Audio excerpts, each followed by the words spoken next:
नमस्कार, ANB news देख रहे हैं। यहाँ पर मैं हूं आपके साथ मुस्कान। स्वागत है आप सभी का राजधानी लाइव में। दिल्ली नगर निगम में अभी तारीखों का ऐलान नहीं हुआ है, लेकिन चुनावों को लेकर बीजेपी में तैयार होना शुरू कर दिया है।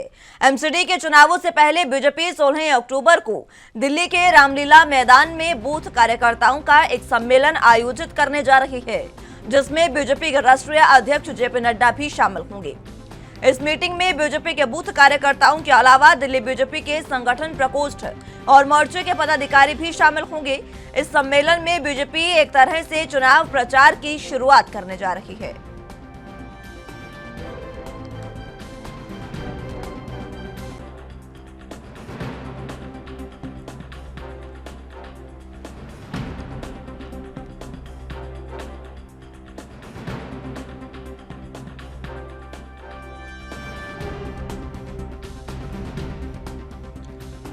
तो दिल्ली नगर निगम में अभी तक चुनावों का ऐलान हालांकि नहीं हुआ है, लेकिन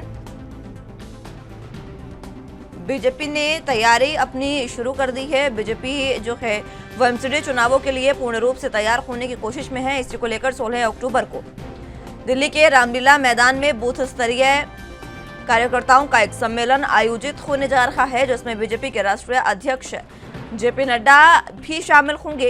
इस मीटिंग में बूथ कार्यकर्ताओं के अलावा दिल्ली बीजेपी के संगठन प्रकोष्ठ और मोर्चे के पदाधिकारी भी शामिल होंगे।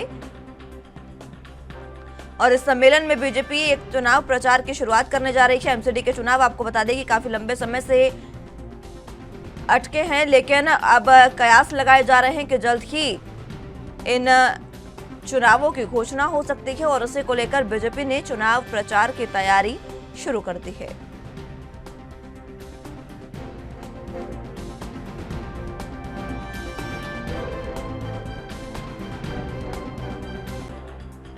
जरा जानकारी के लिए दिल्ली से संवाददाता शिवम पांडे हमारे साथ मौजूद हैं।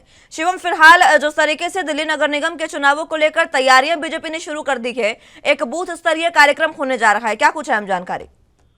जी मुस्कान जी, मैं आपको बता देना चाहता हूं कि अभी एमसीडी चुनाव की तारीख का डेट नहीं आया, लेकिन उससे पहले बीजेपी ने अपने चुनाव तैयारियां शुरू कर दी, जिसको 16 अक्टूबर को रामलीला मैदान में एक बूथ स्तरीय सम्मेलन किया जाए, जिसकी अध्यक्षता जेपी नड्डा खुद कर रहे हैं। इसको लेकर इसमें बूथ कार्यकर्ता और दिल्ली के बीजेपी प्रकोष्ठ के और कई पदाधिकारी भी मौजूद रहेंगे। एमसीडी चुनाव को लेकर कहा जाए कि कई साल से बीजेपी इस समय जीतती हुई आई है।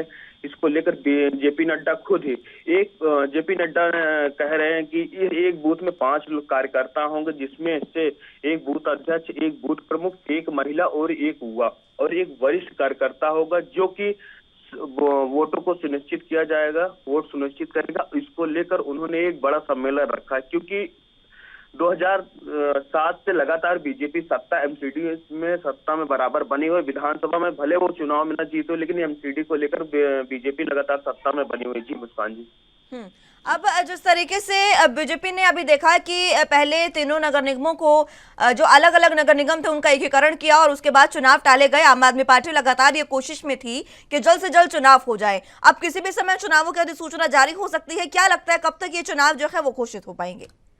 जी बिल्कुल, पहले 3 एमसीडी नगर निगम चुनाव होते थे, लेकिन उसके बाद अब एक ही कर दिया गया, जिसको लेकर अब जल्द ही हो सकता है मई के महीने में चुनाव की डेट आ सके, उसको चुनाव किया जा सके।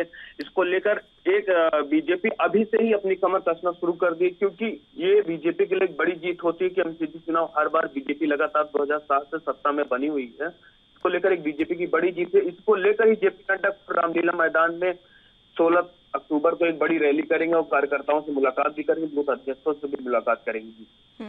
ठीक है शिवम, बहुत शुक्रिया आपका हमारे साथ जुड़ने के लिए और तमाम अहम जानकारी हम तक पहुंचाने के लिए। तो खबरों में आगे बढ़ते हैं। भारी बारिश के पूर्वानुमान के कारण लखनऊ, कानपुर और गौतम बुद्ध नगर में 10 अक्टूबर को सभी बोर्ड के 12वीं की कक्षा तक के स्कूल बंद हैं। लखनऊ डीएम सूर्यपाल गंगवार, डीएम गौतम बुद्ध नगर सुहास एलवाई और डीएम कानपुर विशाखा जी ने रविवार को इसके आदेश जारी कर दिए थे। रविवार शाम से हो रही बारिश को देखते हुए ये आदेश जारी किए गए।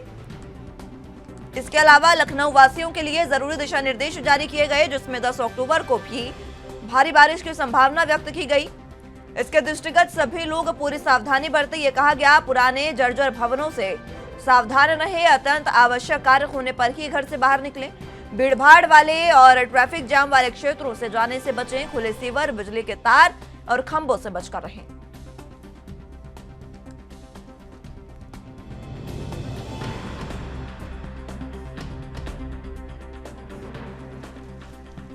तो भारी बारिश, जरा जानकारी के लिए लखनऊ से संवाददाता जितेंद्र चौहान हमारे साथ मौजूद हैं। जितेंद्र, फिलहाल जिस तरीके से एक नई एडवाइजरी कल देर शाम जारी की गई थी, आज तक के लिए स्कूल बंद किए गए हैं, क्या बारिश का सिलसिला रुका? देखिए, लखनऊ में बारिश का जो सिलसिला है वो बदस्तूर जारी है और लखनऊ नहीं, उत्तर प्रदेश के कई ऐसे जिले हैं जहां पर लगातार बारिश है वो लगातार बरपाई हुई है और 24 घंटे से ज्यादा हो चुका है। बारिश का जो बारिश है वो बारिश हो रही है और कहीं ना कहीं जिसके बाद जिला प्रशासन और कहीं ना कहीं जो स्वास्थ्य विभाग की टीमें हैं उनको अलर्ट कर दिया गया है। कल देर रात जिला अधिकारी लखनऊ ने भी एक दिन छुट्टी का अवकाश की बात की है कि कक्षा 1 से 12वीं तक के बच्चों के स्कूल बंद करने के आदेश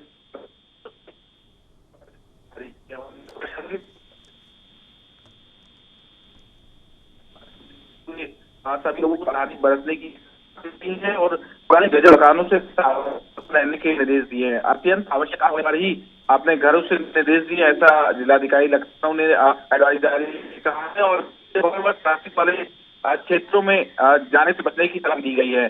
तो वहीं खुले में शीवर, बिजली के तार व खंभों से बचने की हिदायत दी गई है और कहीं ना कहीं विद्युत ब्रेकडाउन से जुड़ी समस्या 19/12 पे कहा गया है कि आप लोग दर्ज कराएं और राजकीय चिकित्सालय चाहे PSC हो उनको अलर्ट रखने का निर्देश दिया है।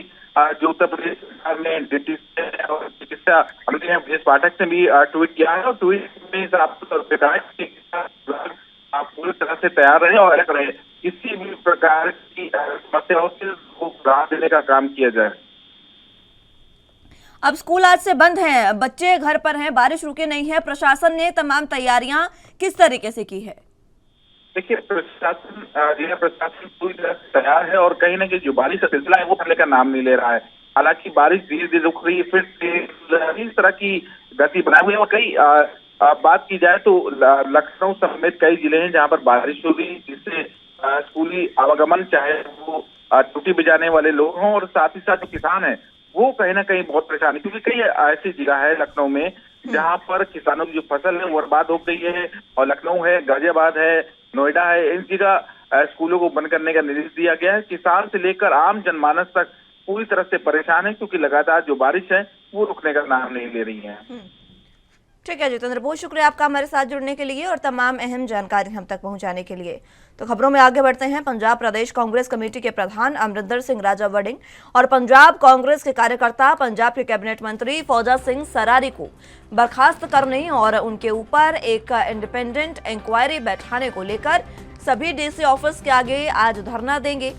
अमरिंदर सिंह राजा वड़िंग खूज पटियाला स्थित DC ऑफिस के आगे धरना देंगे। आपको बता दें कि लगातार कांग्रेस की ओर से उन पर आरोप लगाए जा रहे हैं और अब उनको बर्खास्त करने की मांग उठाई जा रही है और इसी को लेकर आज कांग्रेस जो है वो सभी DC ऑफिस के बाहर धरना प्रदर्शन करने जा रही है।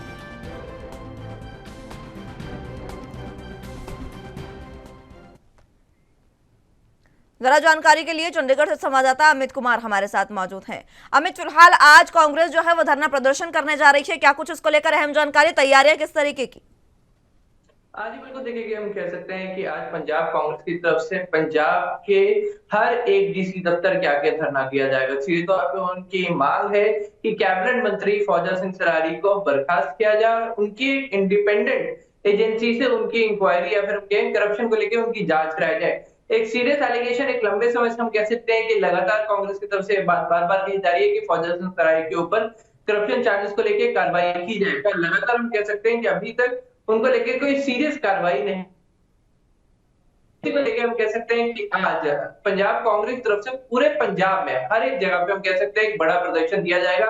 उसके लिए अगर हम कह सकते हैं कि आज पंजाब कांग्रेस ने अपने सभी कार्यकर्ताओं को एकत्रित किया और इसकी कॉल 2 दिन पहले ही दे दी गई थी और इसको लेकर हम कह सकते हैं कि एक भारी भरकम तैयारी पंजाब कांग्रेस की तरफ से की गई है। अगर हम खुद कहें तो पंजाब कांग्रेस के प्रधान अमरिंदर सिंह राजा वड़िंग खुद पटियाला DC दफ्तर के आगे जाके धरना देंगे, तो वही बाकी सभी DC दफ्तरों में कार्यकर्ताओं और अन्य पार्टी के सीनियर नेताओं की तरफ से अपने अपने इलाकों में प्रदर्शन किया जाएगा। जी ये प्रदर्शन फौजा सिंह सरारी के खिलाफ किया जा रहा है, डीसी ऑफिस के बाहर उनको बर्खास्त करने की मांग की जा रही है, और क्या कुछ मांगे कांग्रेस की है? देखिए, सीधा अगर हम कहें कि सिर्फ फौजा सिंह सरारी को लेकर ये प्रदर्शन किया जा रहा है, बार बार ये चीज कही जा रही है कि कांग्रेस की तरफ से बात कही कि आम आदमी सरकार या फिर मान सरकार शुरू से ही करप्शन फ्री सरकार रहने का दावा कर रही है, और ये चीज वो शुरू से कहते आई है कि हम 1% तक की करप्शन भी बर्दाश्त नहीं करेंगे, जीरो पॉलिसी के साथ। उन्होंने, अगर हम कहेंगे, विजय सिंगला को लेकर एक बड़ी कार्रवाई की थी और उसका एग्जाम्पल बार बार हम कहेंगे प्रोत्साहित भी किया गया था, पर उसके यहीं पर अब कांग्रेस विपक्ष में होकर सरकार के ऊपर बड़ा सवाल ये करती है, तो आखिर अब फौजा सिंह सरारी के ऊपर क्यों कार्रवाई नहीं की जा रही? क्योंकि एग्जाम्पल दिया जा रहा है, जब विजय सिंगला के समय तो कोई सबूत भी बाहर नहीं आए थे, पर यहाँ पर फौजा सिंह सरारी को लेकर हम कह सकते हैं कि बाकायदा ऑडियो सामने आ रही है और बाकायदा जो कंप्लेनेंट है वो पब्लिक में है, तो आखिर उनको लेकर क्यों ये सख्ताई नहीं की जा रही? आखिर क्यों उनको हटाया नहीं जा रहा? और आखिर क्यों सीधे तौर पे जो एलिगेशन लगा उनको बचाने की कोशिश की जा रही है? इसी को लेकर हम कह सकते हैं कि आज अकेला स्पेसिफिक प्रदर्शन हम कह सकते हैं कांग्रेस तरफ से किया जा रहा है, और सिर्फ उनका इस बार इस प्रदर्शन का मकसद है कि पंजाब के कैबिनेट मंत्री फौजा सिंह सरारी को हटाया जाए और एक इंडिपेंडेंट जज, पंजाब की कोई एजेंसी नहीं, एक इंडिपेंडेंट सेंट्रल एजेंसी इस पूरे मसले के, इस करप्शन के पूरे केस की जांच करे। ये लेके वो लोग आज प्रदर्शन कर रहे हैं। ठीक है अमित, बहुत शुक्रिया आपका हमारे साथ जुड़ने के लिए और तमाम अहम जानकारी हम तक पहुंचाने के लिए। छत्तीसगढ़ के मुख्यमंत्री भूपेश बघेल अपने प्रदेशव्यापी भेंट मुलाकात और जन चौपाल कार्यक्रम के तहत 10 अक्टूबर को कबीरधाम जिले के प्रवास पर रहेंगे। इस दौरान मुख्यमंत्री बघेल 10 अक्टूबर सोमवार को विधानसभा वर्धा वनांचल क्षेत्र झलमला और सहसपुर लोहारा में आम नागरिकों से रूबरू होंगे। मुख्यमंत्री बघेल के भेंट मुलाकात और जन चौपाल में कैबिनेट मंत्री और वर्धा विधायक मोहम्मद अकबर और पंडरिया विधायक ममता चंद्राकर भी शामिल होंगे। मुख्यमंत्री बघेल अपने भेंट मुलाकात के दौरान वर्धा विधानसभा क्षेत्र के समुचित विकास के लिए करोड़ों रुपए की सौगात देंगे। इन सौगातों में 10 अक्टूबर को वर्धा विधानसभा क्षेत्र को 122 करोड़ 4 लाख रुपए के 128 कार्यों का लोकार्पण और भूमि पूजन करेंगे। वर्धा विधानसभा में आयोजित भेंट मुलाकात और जन चौपाल की तैयारियों को अंतिम रूप दिया जा रहा है।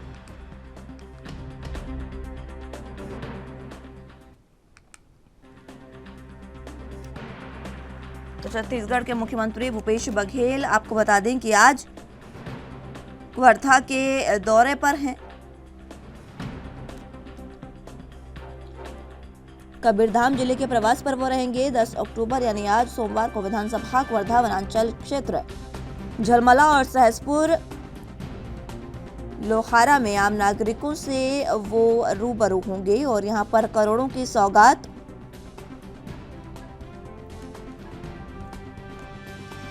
वर्धावासियों को दी जाएगी।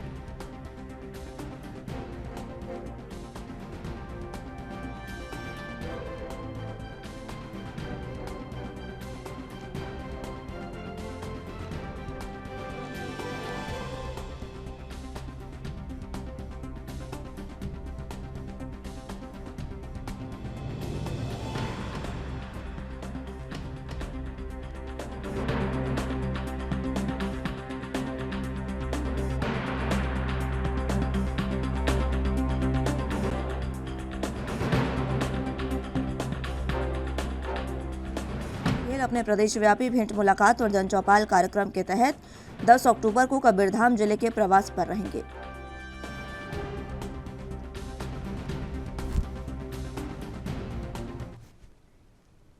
ज्यादा जानकारी के लिए रायपुर से संवाददाता अखिलेश तिवारी हमारे साथ मौजूद हैं। अखिलेश, फिलहाल वर्धा के आज प्रवास पर रहने वाले हैं भूपेश बघेल, क्या कुछ अहम जानकारी? देखिए, मुख्यमंत्री भूपेश बघेल लगातार भेंट मुलाकात का कार्यक्रम कर रहे हैं और निश्चित तौर पे इसी दौरे को लेकर के कवर्धा जिले के थलमला जाएंगे और थलमला में भेंट मुलाकात का आयोजन किया गया है। इस भेंट मुलाकात में लगभग कई बड़ी ऐसी सौगातें हैं जो कवर्धा को मिलने जा रही है, जिसके तहत वहां के जनप्रतिनिधि और खास तौर से वहां के जो जन नेता है वो काफी उत्साहित नजर आ रहे हैं। पहले भी इस तरीके से जो भेंट मुलाकात का आयोजन किया गया था। अब तक के मुख्यमंत्री भूपेश बघेल 34 विधानसभा है जहां भेंट मुलाकात का आयोजन कर लिए हैं। निश्चित तौर पे वहां भी बड़ी सौगातें मिली है। आज झलमला में जिस तरीके से भेंट मुलाकात का आयोजन है, वहां खासतौर से सहकारिता विभाग, आंगनबाड़ी केंद्र, जन समुदाय जन समुदाय ठीक केंद्र, है। इसके अलावा कई ऐसे बैरियर्स हैं जिसकी उद्घाटन करने के लिए आज तत्परता दिखाएंगे। और खासतौर से ऐसे कड़ी में जिस तरीके से मुख्यमंत्री ने लगातार प्रशासनिक अधिकारियों का जो बैठक लिया है, उससे ये संदेश जा रहा है कि अब की बार किसी व्यक्ति और आम जन से अगर शिकायत प्रशासनिक तौर पे किसी की आती है तो निश्चित तौर पे उसके ऊपर कार्रवाई की जाएगी। जी ठीक है अखिलेश, बहुत शुक्रिया आपका हमारे साथ जुड़ने के लिए और तमाम अहम जानकारी हम तक पहुंचाने के लिए। बुलेटिन में फिलहाल वक्त एक छोटे से ब्रेक का है, फौरन हाजिर होंगे।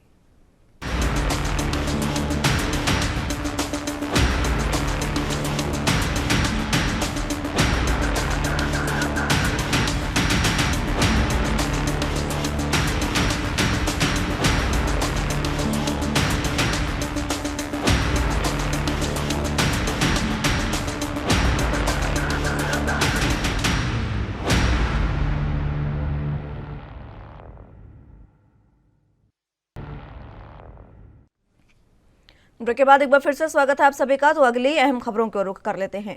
हिमाचल विधानसभा चुनाव 2022 को लेकर बीजेपी की चुनावी गतिविधियां दिन प्रतिदिन तेज होती जा रही है। इसी कड़ी में शनिवार को यमुना शरद महोत्सव में सीएम जयराम ठाकुर ने शिरकत की और इस दौरान कार्यक्रम को संबोधित करते हुए सीएम जयराम ने कहा कि करीब 6 दशकों के बाद गिरिपार क्षेत्र की जनजातीय दर्जे की मांग पूरी होने पर देश के गृह मंत्री अमित शाह 15 अक्टूबर को एक दिवसीय दौरे पर सिरमौर जिले के दौरे पर रहेंगे।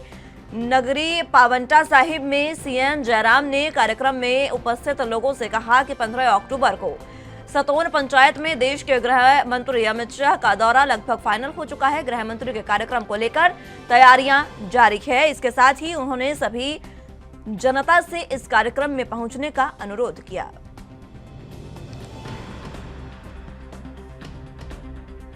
ज्यादा जानकारी के लिए हिमाचल प्रदेश से ब्यूरो चीफ टीना ठाकुर हमारे साथ मौजूद हैं। टीना जी, फिलहाल जिस तरीके से जयराम ठाकुर ने यह फाइनल कर दिया है कि अमित शाह का दौरा एक बार फिर से हिमाचल के लिए फाइनल हुआ है, क्या कुछ अहम जानकारी? जी बिल्कुल, क्योंकि विधानसभा चुनाव भी नजदीक और इससे पहले जो भाटी समुदाय था लगातार जो जनजातीय दर्जे की वो मांग कर रहा था और इसको जो है केंद्र सरकार ने पिछले दिनों अनुमति दी थी। तो इसके बाद जो ये अमित शाह का जो पहला दौरा है जो वो सिरमौर पहुंचेंगे और वहाँ पे जो है वो जो है रैली को संबोधित करेंगे। तो मुख्यमंत्री जयराम ठाकुर ने ये बताया है कि जो केंद्र सरकार है उन्हें लगभग 60 साल से जो एक मांग चली आ रही थी हाटी समुदाय की कि हमें जनजातीय दर्जा दिया जाए, उसके ऊपर मोहर लगाई है और उसको एक हाटी समुदाय की एक बड़ी राहत दी है। तो ऐसे में जो गृह मंत्री अमित शाह उनका ये दौरा है और वो यहाँ पे आके जो है जनता को संबोधित करेंगे और साथ ही बताएंगे कि केंद्र सरकार ने जो ये फैसला लिया है उसके बाद जो है क्या क्या लाभ जो है जनजातीय समुदाय को यहाँ मिलने वाले हैं। जी यहाँ पर अमित शाह का दौरा है जो विधानसभा चुनावों की तैयारियों को और ज्यादा सक्रिय करेगा हिमाचल में। बिल्कुल बिल्कुल, क्योंकि अमित शाह जब आएंगे तो उनके बाद जो है 15 तारीख का उनका दौरा है, उसके बाद उसी शाम भी हो सकता है आचार संहिता लग जाए, क्योंकि बिल्कुल विधानसभा चुनाव कभी भी हो सकते हैं। नवंबर में हमारे विधानसभा चुनाव होते हैं, पिछली बार 12 अक्टूबर को लगी थी तो आचार संहिता। लेकिन इसके बाद देखिए अगर जैसे नड्डा पहुंचेंगे ये अपने अमित शाह यहाँ पे पहुंचेंगे तो केवल उनका ये जनता के साथ ही दौरा नहीं होगा, वो यहाँ पे जो है समीक्षात्मक बैठक भी करेंगे और यहाँ के जो कार्यकर्ता है पदाधिकारी उनसे फीडबैक भी लेंगे कि किस तरह की तैयारियां चल रही है और आगामी जो रणनीति है, क्योंकि इसके ठीक बाद आचार संहिता के बाद भी दौरे जारी रहेंगे तो उसमें किस तरह का प्लान रहेगा, उस समय किस तरह के दौरे प्रस्तावित रहेंगे, उसके ऊपर भी वो एक रणनीति जो है उस पर चर्चा वो कर सकते हैं। जी ठीक है टीना जी, बहुत शुक्रिया आपका हमारे साथ जुड़ने के लिए और तमाम अहम जानकारी हम तक पहुंचाने के लिए। नैनीताल जिले में मूसलाधार बारिश जारी है, जिसे देखते हुए आपदा प्रबंधन और पुलिस की क्विक रिस्पांस टीमों को अलर्ट रहने को कहा गया है।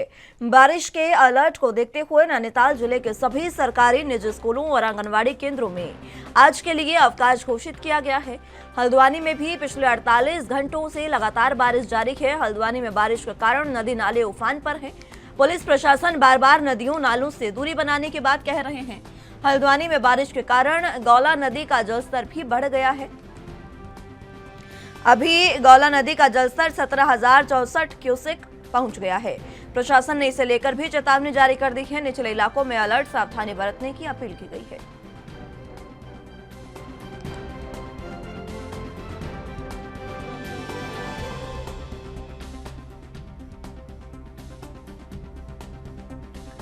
नैनीताल जिले में मूसलाधार बारिश आपको बता दें कि लगातार जारी है और इसी तरीके से लगातार बारिश का कहर उत्तराखंड में जारी है, जिसको लेकर प्रशासन पूरे तरीके से अलर्ट पर है।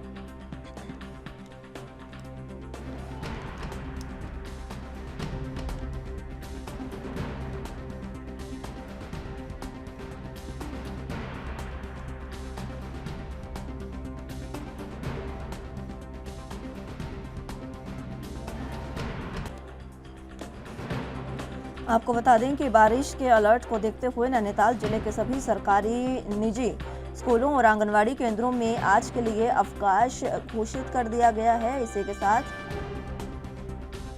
हल्द्वानी में भी पिछले 48 घंटों से लगातार बारिश जारी है। हल्द्वानी में बारिश के कारण नदी नाले पूरे तरीके से उफान पर हैं। पुलिस प्रशासन बार बार नदियों नालों से दूरी बनाने की बात कह रहा है। हल्द्वानी में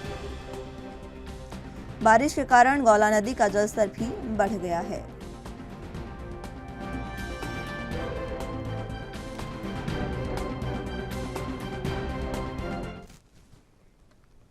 भारत के चुनाव आयोग ने शिवसेना के चुनाव चिन्ह तीर कमान को शनिवार को फ्रीज कर दिया था।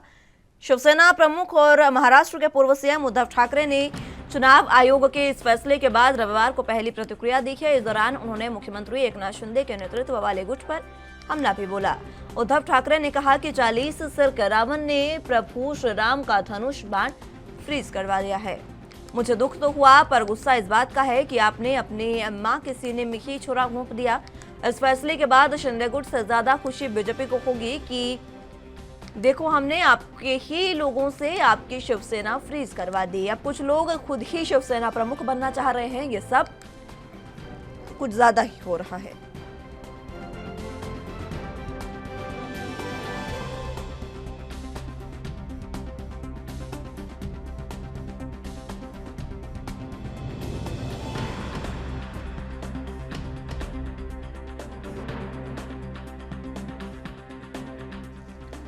जरा जानकारी के लिए मुंबई से संवाददाता सत्यप्रकाश सोनी हमारे साथ मौजूद हैं। सत्यप्रकाश, फिलहाल जिस तरीके से चुनाव आयोग ने तीर कमान को फ्रीज कर दिया है, उसके बाद उद्धव ठाकरे का बयान सामने आया, क्या कुछ अहम जानकारी?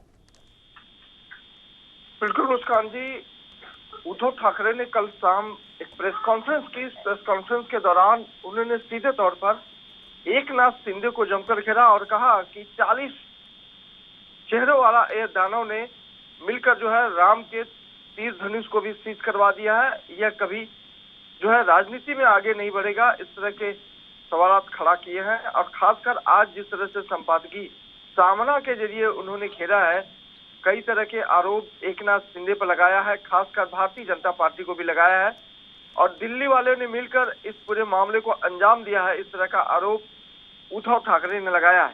जी, अब जिस तरीके से आरोप लगाए गए हैं, इसको लेकर क्या कोई प्रतिक्रिया बीजेपी या उद्धव ठाकरे के बयान पर कोई प्रतिक्रिया शिंदे गुट के सामने आई?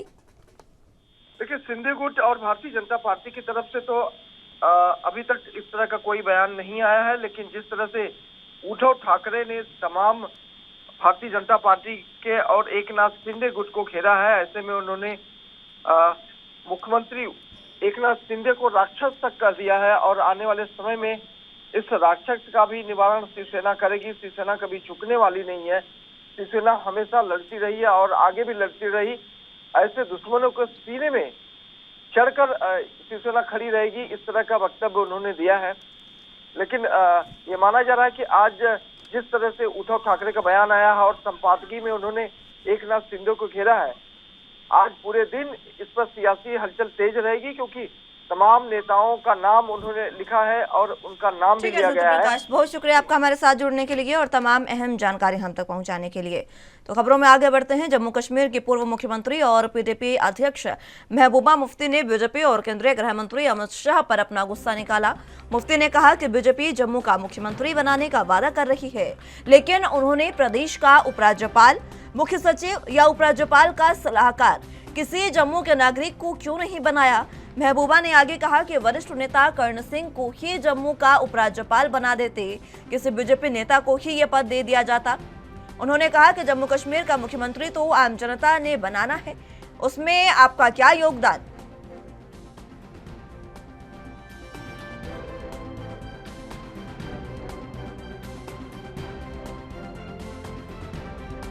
जम्मू कश्मीर से संवाददाता रविंद्र श्रीवास्तव ज्यादा जानकारी के साथ हमारे साथ मौजूद हैं। रविंद्र, फिलहाल जिस तरीके से मुफ्ती ने अब बीजेपी पर निशाना साधा है और अपना सारा गुस्सा जो है वो अमित शाह पर निकाला। बिल्कुल, देखिए कहीं ना कहीं जिस तरह से महबूबा मुफ्ती की सियासी जमीन लगातार खिसकती जा रही है, ऐसे में जम्मू आकर महबूबा मुफ्ती ने कहा जाए तो एक ताल ठोकी है, कहा जाए तो भाजपा के गढ़ में ये ताल ठोक कर उन्होंने साफ कर दिया है कि अभी भी वो कहीं ना कहीं भाजपा को लेकर अभी भी उनका रुख जो है वो गर्म है। और यही वजह है कि कल कार्यकर्ताओं को संबोधित करते हुए महबूबा मुफ्ती ने कहा है कि अमित शाह पर अपना सारा गुस्सा निकाला है और कहा है कि मुख्यमंत्री बनाने का भाजपा वादा तो करती है, लेकिन अगर उपराज्यपाल या मुख्य सचिव की बात करें तो उनमें से किसी जम्मू का कोई भी नागरिक जो है जम्मू का रहने वाला उसको क्यों नहीं बनाया गया। वहीं उन्होंने ये भी कहा कि जो महाराजा हरि सिंह के पुत्र हैं करण सिंह, उनको उपराज्यपाल क्यों नहीं बना दिया जाता। तो ये सब बातें महबूबा मुफ्ती ने कही हैं। वहीं परिवारवाद की बात करें तो महबूबा मुफ्ती ने परिवारवाद की बात भी कही है। उन्होंने कहा है कि भाजपा आरोप तो लगाती है बाकी पार्टियों पर, ये परिवारवाद की पार्टी चलाते हैं, लेकिन कहा जाए तो परिवारवाद और भ्रष्टाचार भाजपा में ही है।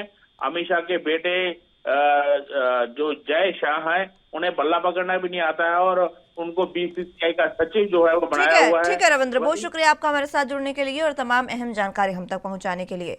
फिलहाल के लिए राजधानी लाइव में मेरे साथ बस इतना ही। तमाम अहम खबरों के लिए आप देखते रहिए ANB न्यूज। नमस्कार।